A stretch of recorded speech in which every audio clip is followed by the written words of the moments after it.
নমস্কার, পশ্চিম মেদিনীপুর থেকে পুতুলের হোম কিচেনে আপনাদের সকলকে জানাই স্বাগত। আশা করি আপনারা সকলেই খুব ভালো আছেন, আমিও খুব ভালো আছি। আজকে আপনাদেরকে তৈরি করে দেখাবো একদম অন্যরকম ভাবে ঘুগনি। তো ঘুগনি কিভাবে একদম নতুন রকম ভাবে তৈরি করা যায় খুব সহজে, সেটাই দেখাবো। তো সাথে থাকুন। তেল গরম হয়ে গেছে, বাকি জিনিসগুলো আপনাদেরকে দেখাবো কিভাবে তৈরি করছি। তো খুব সহজভাবেই হবে, আর টেস্টটাও কিন্তু সব থেকে আলাদা হবে। দেখুন, আমি মটরগুলোকে পুরো ভিজিয়ে রেখেছিলাম সারা রাত, তো খুব সুন্দর ভিজে গেছে। সাথে আমি দিয়েছি দুটো কাঁচা লঙ্কা। দেখুন, কাঁচা লঙ্কাগুলো আমি ভাঙিনি, একদমই গোটা রেখে দিয়েছি। এখানে নিয়েছি কোচানো পেঁয়াজ কতটা, এখানে দিয়ে দিলাম। আর আলু নিয়েছি, দেখুন কেটে, এটা কাটতে ভুলে গেছি।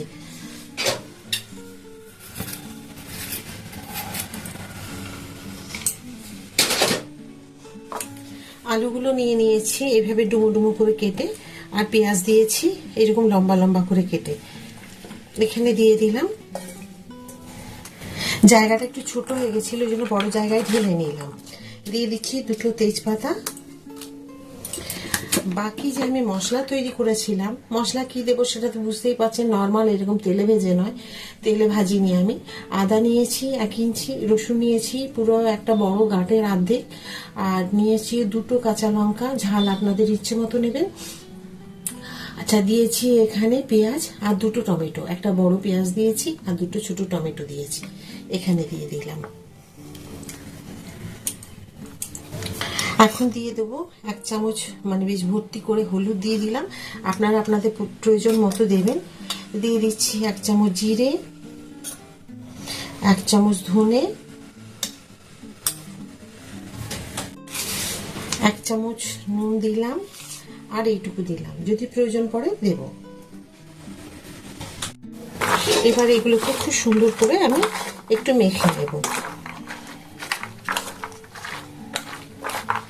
একবার অন্তত এইভাবে ঘুগনি তৈরি করে খেয়ে দেখবেন।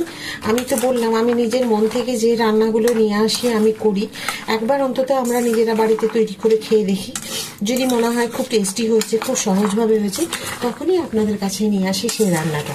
তো আজকে সেই একটা রান্না যেটা আমার মন থেকে একদম তৈরি করা।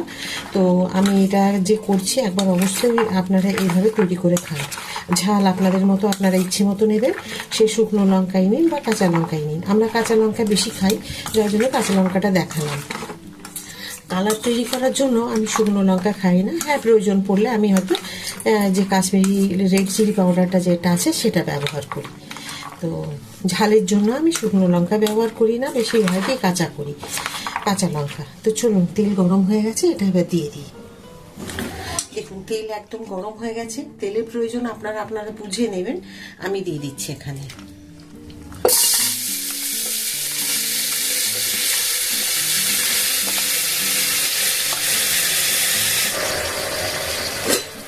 এবার এটাকে খুব ভালো করে কষিয়ে নেবো আমি এখন,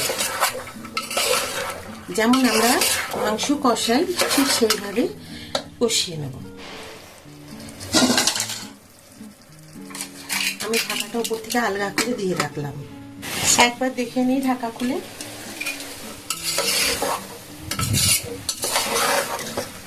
দেখুন, এখনো কিন্তু কষানো হয়নি, আরো অন্তত 5-7 মিনিট সময় লাগবে। আবার একটু ঢাকাটা দিয়ে উপর থেকে দেখে নেবো আরেকটা ঢাকা খুলে। এটা দেখেছেন, রান্নাটা কিন্তু ঠিক সেই মাংস আমরা রান্না করি যেরকম, সেইভাবে আমি আজকে ঘুগনিটা রান্না করছি। তো এই রান্নাটা কিন্তু খুবই জটিল, আপনারা আমাকে জানাবেন কমেন্ট করে। খুবই সহজভাবে দেখালাম এই ঘুগনি রান্না, কিন্তু স্বাদ হবে একদম সবার থেকে আলাদা, অসাধারণ একটা স্বাদ। তো এই যে আমি করছি এভাবে, দেখুন এখন মশলা কষানো খুব সুন্দর হয়ে গেছে। তেলের প্রয়োজন আমি দেখেছেন, তেল প্রয়োজন মতো আমি দিয়েছি, খুব যে একটা বেশি দিয়েছি তা না। এখন মশলার গন্ধ চলে গেছে, আর দেখুন কি সুন্দর কালারটা এসছে। আমি কিন্তু কাঁচা লঙ্কা দিয়ে করছি, শুধু কষানোর জন্যই কালারটা এইরকম এসছে। আপনারা করলে নিজেরা এরকম করবেন, বুঝতে পারবেন। কষানোর জন্যই লাল লাল রঙটা এসছে। যখন আপনারা করবেন এই রান্নাটা, তখন বুঝতে পারবেন যে হ্যাঁ, শুকনো লঙ্কা ছাড়াও কিন্তু অত লাল না হলেও কিছুটা কাছাকাছি আসে। আর টমেটোটা বেটে দেবেন, তাতে গ্রেভিটা ঘন হবে, ভালো লাগবে। তো চলুন, এখন আমার তো কষানো হয়ে গেছে, বেশ সুন্দর গন্ধও ছেড়ে গেছে। আমি যে মশলা ধোয়া জলটা গামলায়, এটা এখানে দিয়ে দিলাম। প্রয়োজন হলে আর একটু দিয়ে দেবো। আমি আরেক গ্লাস জল দিয়ে দিলাম এখানে, তাহলে খুব ভালো সেদ্ধ হবে। আমি এখানে খাবার সোডা কোনো কিছু ব্যবহার করিনি। ব্যাস, এবার আমি ঢাকাটা দিয়ে দেব। ঢাকা টাইট দিয়ে দিলাম। 3টে সিটি এরকম পড়বে, তারপরে আমি মিডিয়াম ফ্লেমে বা লো ফ্লেমে আমি রেখে দেব 10 মিনিট। একদম লো ফ্লেমেই রাখবো 10 মিনিট, তাতে কিন্তু ওই স্টিমে জলটাও মরে যাবে ঘুগনির, আর সেদ্ধও হয়ে যাবে মটর। রান্নাঘরে এত আপনাদেরকে নিয়ে আমি দেখালাম ঘুগনি কিভাবে করছি। আশা করি রান্নাটা আজকে আপনারা প্রথম থেকে শেষ পর্যন্ত দেখবেন। আর খুব সহজভাবে আমি আজকে ঘুগনি রান্না আপনাদের দেখালাম।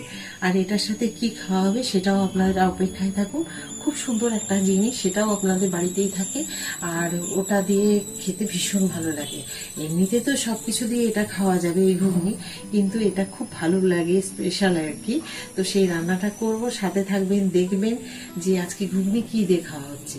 তো চলো, এখন তো মনে হচ্ছে 1-2 সিটি পড়ে যাওয়ার পরে, আপনাদের তো বললাম 2-3টে সিটি পড়ুক, 3টে অন্তত পড়ুক, তারপরে একদম লো ফ্লেমে রেখে দেবো 10 থেকে 15 মিনিট। তাতে কি হবে, ঘুগনির যে মটরগুলো খুব সুন্দর সেদ্ধ হয়ে যাবে। আর যদি দেখেন যে না সেদ্ধ হয়নি, তা আরও না হয় আরেকবার এরকমভাবে টাইট দিয়ে আরও 10-15 মিনিট রেখে দেবেন। দেখবেন অনেক মটর আছে যে একবারে সেদ্ধ হয় না। তো আমি প্রত্যেকটা রান্না আপনাদের কাছে নিয়ে আসি, আপনাদের কেমন লাগে অবশ্যই কমেন্ট করে জানাবেন। তো রান্নাগুলো খুবই সাধারণভাবে আমি রান্না করি, আশা করি আপনাদের ভালোই লাগে। তো তবুও বলবো কমেন্ট করে জানাবেন, অপেক্ষায় থাকি আমি, আপনাদের কমেন্টগুলো পড়ি, ভালো লাগে। তো যে দিদিভাইরা সবসময় আমার সাথে আছেন বা বোনেরা, তা আমি সবসময় কিন্তু তাদেরকেও বলবো যে সবাই সবাইকার সাথে আমরা আছি। যে ভালো লাগে রান্নাগুলো দেখতে ভালো লাগে, সবার কাছে নতুন নতুন ধরনের কিছু শেখার থাকে আমাদের। দেখুন, কুকারের ঢাকা খুলে আপনাদেরকে দেখাচ্ছি, আর কিরকম সেদ্ধ হয়েছে দেখুন, কি সুন্দর, মানে একদম গোটাও আছে, গলে যায়নি, আর খুব সুন্দর হয়েছে দেখতে। তো এটাতে কিন্তু এখনো হয়নি কমপ্লিট, এটা কিন্তু বাকি আছে এখনো রান্নার। এটা আমি কি দেব দেখুন, আরেকটা জিনিস আমি দিয়ে দেবো এইটুকু অরিগেনো। এই অরিগেনোটা দিলে না এই স্বাদটা কিন্তু খুব সুন্দর হবে। এবার আমি একটুখানি ফুটিয়ে নেব, ফুটিয়ে নিয়ে ব্যাস আমি তারপরে বাকি যে জিনিসটা আপনাদের করে, মানে যে রান্নাটা আমি আরেকটা করব এর সাথে খাওয়ার জন্য, সেটা রেডি করি। এটা রেডি হয়ে থাকলো, ওটা রেডি করে একবারে খেতে দিয়ে দেবো। তো ততক্ষণ অপেক্ষা করুন, আর এটাকে আরেকবার গরম করে তখন দেবো। ঘুগনির সাথে আমি কি খাবো আপনাদের বলেছিলাম, খুব ভালো লাগবে। তো দেখুন, এখানে ঘুগনির সাথে খাওয়ার জন্য আমি নিয়েছি ছাতু, একদম ঘরের পিওর ছাতু। সেই ছাতুটা নিয়েছি, একদম বাড়িতে তৈরি করা। সাথে দিচ্ছি দেখুন 1/2 চামচ জিরে, 1/2 চামচ ধনে, 1 মানে চিমটি হলুদ, আর এখানে নিয়েছি 2 চামচ চিনি। চিনির গুঁড়ো কিন্তু, একদম দানা চিনি না, দানা চিনি দিলে কিন্তু গুলে নিয়ে করতে হবে। এটা দিয়ে দিলাম হিং, 1.5 চামচ হিং আছে, এই হিংটাও এখানে দিয়ে দিলাম। এই যে দেখুন, সব দিয়ে দিলাম। আর দিয়ে দিলাম 1 চামচ নুন, একটু বেশি হয়েছিল ওই জন্য তুলে রেখেছি, এখানে দিয়ে দিলাম। এবারে এগুলোকে মানে অল্প অল্প জল দিয়ে আমি মেখে নেবো, মেখে নিয়ে তারপরে আপনাদের দেখাচ্ছি। দেখুন, আমি ছাতুটাকে এইভাবে মেখেছি, এখন অল্প একটু তেল হাতে নিয়ে এটাকে আরেকবার মেখে নেব। আমি ময়দা আমি মেখে রেখেছিলাম। তো ময়দা আমি কিভাবে মেখেছি, অনেক ভিডিও আমি করেছি লুচি রুটি পরোটা করার জন্য, সেইভাবে আপনারা যদি মনে হয় আপনারা দেখে নেবেন।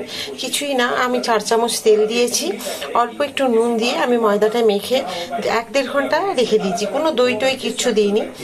আর এখানে দেখুন যতগুলো লেচি করেছি সেই অনুপাতে ছাতুর গুঁড়াগুলো করেছি। ছাতুর পুর কিন্তু একদম ছোট না, মিডিয়াম সাইজ এইরকম দিতে হবে, মানে লেচির থেকে একটুখানি ছোট। লেচি যে এরকম হয়েছে দেখুন, দুটো পাশাপাশি রাখছি, এটা চ্যাপটা করেছি বলে মনে হচ্ছে এটা গোল আছে। ছাতুতে মানে লেচির থেকে একটু ছোট থাকবে, যেন পুর থাকে, যেন খেয়ে বোঝা যায় আমি ছাতুর কচুরি খাচ্ছি। দেখুন, পুর ভরা আমার হয়ে গেছে, আপনাদের দেখানো হয়নি, তবে পুর ভরা ভিডিও আমি অনেক কিছু করেছি, কচুরি পরোটা লুচি, তো সেইগুলো আপনারা দেখে নেবেন। পুর ভরা কিছুই না, একটা বাটির মতো করে যে আমি গোলাটা ছাতুর করেছি একটু দিয়ে মুখটা ভালো করে বেঁধে দিতে হবে। এই যে দেখুন এইভাবে করে নেবেন। আর সেরকম হলে আমি আবার অন্য কোনো ভিডিওতে আপনাদের দেখিয়ে দেবো, যদি আপনারা কেউ না জানেন। তবে আটাকে বা ময়দা যেটা দিয়ে করুন একটু নরম মাখতে হবে, একদম নরম না পাতলা যে হাতে ধরতে পারছে না। তবে লুচি যেরকম আমরা ভাজি শক্ত শক্ত আটা মাখি সেরকম না, এটা না হবে শক্ত না হবে নরম, মিডিয়াম ভাবে এই ময়দা মেখে নিতে হবে বা আটা মেখে নিতে হবে। তো চলুন একটা একটা বেলবো আর ভাজবো। দেখুন আমি একটা বেলা দেখিয়ে দিচ্ছি আপনাদের, ঠিক এইভাবে বেলে নেবেন, আর কিছুই না, একদম হালকা হাতে একটুখানি বেলে নিতে হবে, খুব বড় করার দরকার নেই। এই যে দেখুন, এই যে খুব সহজে বেলা যাবে, কোনো মানে কঠিন নয় বেলা। আরেকটা আপনাদের দেখিয়ে দিচ্ছি।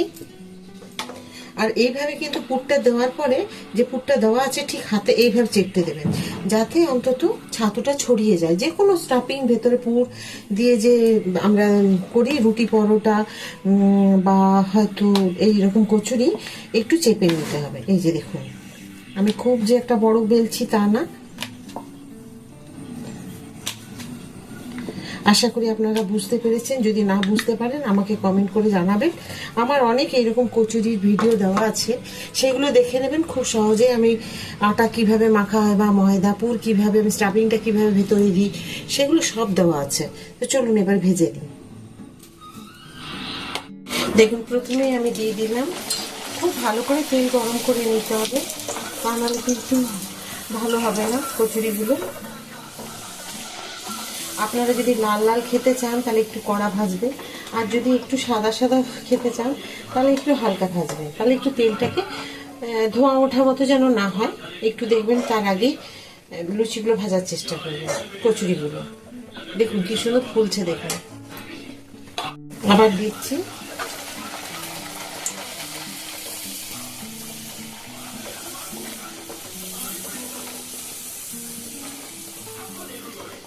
ঠিক এইভাবে ভাজবেন, দেখুন।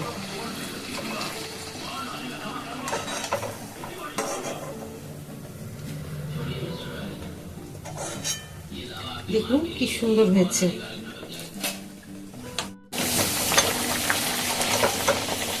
ঠিক এইভাবে করবেন, দেখুন কিরকম ভাবে আমি কচুরিগুলো ভাজছি। ছাতুর কচুরি যদি এইভাবে আপনি যেভাবে আমি করলাম যদি আপনারা করেন, খুব সুন্দর হবে। ছাতুর টেস্ট মানে মানে কি বলবো, একবার তৈরি করে খেয়ে তারপর কমেন্ট করে জানাবেন কেমন হয়েছিল। আপনারা নিজেরা তৈরি করে খান, আমি যেভাবে তৈরি করেছি আর যেসব জিনিসগুলো দিয়েছি।